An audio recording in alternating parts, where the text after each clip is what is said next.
turning up for this one. Yeah.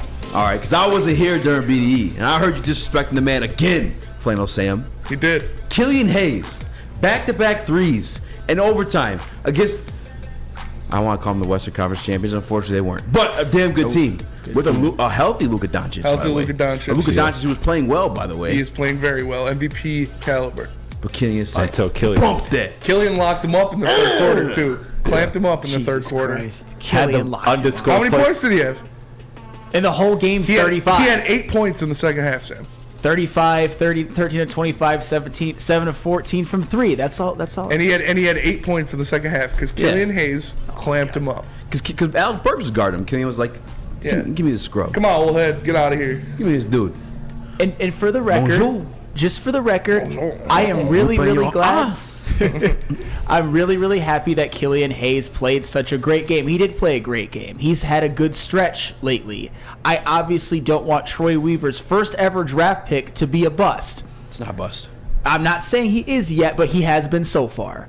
No. That being said, the amount of adulation on Killian Hayes' Twitter last night, the amount of just like losing of minds, blowing of wads by Pistons fans over Killian Hayes is mind-boggling to me. It's adulation, insane. Obscurious flattery, excessive admiration, or praise. All right. You would think that this guy hit a game-winning shot to win a playoff series. That's what you would have thought going off Twitter yesterday. People were losing their ever-loving minds. May I remind you that Killian Hayes is still averaging 7.9 points, 2.7 rebounds, 4.6 assists on 37.3% from the floor, which is worse than last year, by the way, and 31.8% from 3. So he's graduated from 30-20 to 30-30. And may I remind you, Sam Flannel, in Killian Hayes' last 11 games as a starter, he is averaging almost 12 points per game, 6.2 assists, 1.5 steals, and shooting 40% from 3. And in his last 4, last night, 22, 8, and 4. The night before that, 11, 6, and 3 steals, 16, 8, and 3 rebounds, and 17, 9, and 8. That's very, very good numbers, very good stretch. Okay, but maybe this is let this be a lesson to Killian Hayes. Maybe next year. If I catch you in the street, no, and I really, really hope that he does this because I want the Pistons to do well. Maybe don't have the worst offensive start in NBA history because he's been trying to dig himself out of a hole pretty much since midway through the season. All I'm saying is it's about the totality of what you do. It's not about a stretch. I want to see it more consistently. And I don't understand why people have just lost their minds over Killian Hayes. People praise Killian Hayes more on Twitter than Bojan Bogdanovic, the actual best player on the team, the actual best player of last night, who had 30 on 5 of 6 from 3, who's averaging over 20 a game on 50 and 40 splits. And just remember, guys, I know you guys really, really love Killian Hayes. There are 2 players that the Pistons passed on that year that you could have, but you don't. How about Devin Vassell? He's a damn good player. 20 points a game. Are you really dissing Devin Vassell over Killian Hayes? You can't bring up Devin Vassell if you weren't in 2020 and be like, I think they should take Devin Vassell at 7. Like, it's like... Yes, you can. You absolutely can because Devin Vassell is a much better player than Killian Hayes. He's averaging 20 a game on like 46 from the floor and 42 from 3. And Tyrese Halliburton. I know everybody knows that's for sure. How I feel about Tyrese Halliburton. 19 with that. Yes, 19 a game. Devin Vassell's everybody's good, by the way. Tyrese Halliburton, 19.3 a game, 47 from the floor, 37 from 3, and over 11 assists. I'm just saying that even those guys don't get the love in their markets as much as freaking Killian Hayes gets in Detroit. I want to understand what it is about this guy. So, a.k.a. Sam's player hating on Killian Hayes. Saying he gets too much love. Get the apologize. Yeah, apology. Apologize. I'm not apologizing for shit. Apologize. Get your field goal percentage over 40%. It's over 40%. No, it's not over 40%. Since you become the starter of this team, it's over 40%, yes. It's about the totality of what you do for the season, not a stretch easy. Get it over 40% for a season. Get it over 40%. As a starter for the Detroit Pistons, he's shooting 44% and then 40% from 3.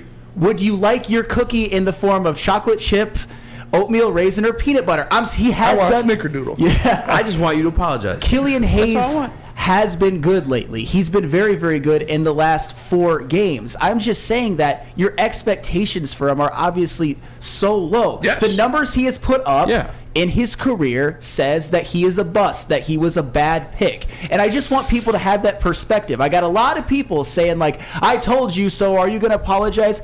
Hell no, I'm not going to apologize. I want him to be good. I appreciate what he did. I'm not apologizing. Do it consistently. I will apologize when the time is right, when he does it more consistently. If like him, again, since starting after November 12th when K got hurt, he's been consistent. It's been consistent. An 11-game stretch. 11. And like this whole entire team, by the way, has been jumbled up. We've seen the situation with Sadiq's regressed, and we know Sadiq can ball better than that. But they haven't been able to get in any type of like rhythm or funk. I mean, they're all filling each other out, and half of them are injured, they're back end and injured again. Like it's not an easy situation. Isn't it? Okay, but still, Killian Hayes. He's been the one constant since the injury of Cade. The one. Marvin Bagley's been playing really well. Bogey too. Yeah. But Bogey falls apart in the fourth quarter, and I really get sick of him handling the ball. Yeah, that's wild to me. See, that's what I'm saying. That's what I keep hearing. Why all this Bojan hate? Like do you watch it? Do you watch the games? I do. I understand that, but Bojan Bogdanovic has been the best player on this team this year. I understand in the fourth quarter when he handles the ball, it's not ideal. But Killian Hayes has way more faults than Bojan Bogdanovic. You guys should be on your knees thanking this guy, because if he wasn't on this team, this would be a 3-4 win basketball team. I'm going to be on my knees thanking him when we trade him for a first-round pick. That's what I'm going to be on my knees. So disrespectful. But Killian Hayes just, oh my God. Killian Hayes. Oh my God. And you know what else? I can't wait, and I really don't want this to happen because I don't want to just be like Mr. Proven Right. What's going to happen when he has his patented 4-point game where he is like 2 of 9 from the floor and 0 of 5 from 3? Yeah. It's just going to be excuses. Oh, when he missed a few shots, they went away from him. Oh my God. No, Killian Hayes is what he is right now. I will apologize when he has earned my apology. What does he have to do to earn your apology? I want to see him get his field goal percentage over 40% for the full season. So what about the before last game, the stretch Bojan Bogdanovic had? 13 points, 1 of 2 from 3. 19 points, 9 of 21 from the field, 1 of 4 from 3. 7 of 18 from the field, 1 of 3 from 3. 8 of 17 from the field, 1 of 5 from 3. 8 of 12 from the field, 2 of 5 from 3. 7 of 15 from the field, 0 of 2 from 3. Like, is that not a bad stretch of games? Does that not happen? Is that not qualified? That is a bad stretch. But my point is that what Bojan Bogdanovic has done over the totality of this whole season is have the single best offensive season of his career. But yet, I don't hear people giving him all this love. He's still a 20-point per game, 50 from the floor, 40 from 3 kind of guy. And during Killian Hayes' bad stretch, he was the single worst offensive player in the history of basketball. All I'm saying is put this into perspective a little bit. It's like no matter what Killian Hayes does, it's just like why, like even if it's the smallest thing, which last night was not a small thing, it was a damn good game. And that's why people are freaking out, man, because he's had those bad games at the beginning of the year. Now he's getting a chance to start due to injury. And this is what this was. When the injury went down with Cade, I think actually you were in the studio when we had the conversation, like, what are we expecting from this team now? Like, what are the positives out of the situation? And the development, or like what we have in Killian Hayes, was one of those answers. And now we're seeing, like, okay, he can be at least what we thought he's going to be, which is like a bench piece. But I do have a little bit of a beef where I'm not necessarily going to side with you, but where you may end up looking correct in the situation is that he's doing this in starter minutes. Yeah, and in the month of November so far, well, the month of November's over. Yeah, in the month of November, Bojan Bogdanovic averaged 29.9% from 3, 18.9 points a game, and 3 turnovers a game. That's not great, but over the whole year he's been great. That's my point. It's not about stretches. Stretches are important. To me, it's about the totality of what you do for a season. And Bojan Bogdanovic has been their best player overall. Maybe he has some limitations on defense. No, maybe. Okay, he does have some limitations on defense, and he shouldn't be handling the ball in crunch time. But the disrespect that you guys give to Bojan versus the praise. No one's disrespecting Bojan. And that stretch of bad games is 14 out of 22 games played so far. But that means his other games were amazing because he's obviously put up great numbers. Killian Hayes has not put up great numbers. He's nowhere near great numbers. He's had to fight his way out of a hole to go from horrifically bad numbers to just normal bad numbers. And he needs to show me more. I am happy with how he played. I hope that he becomes what we all expect him to be.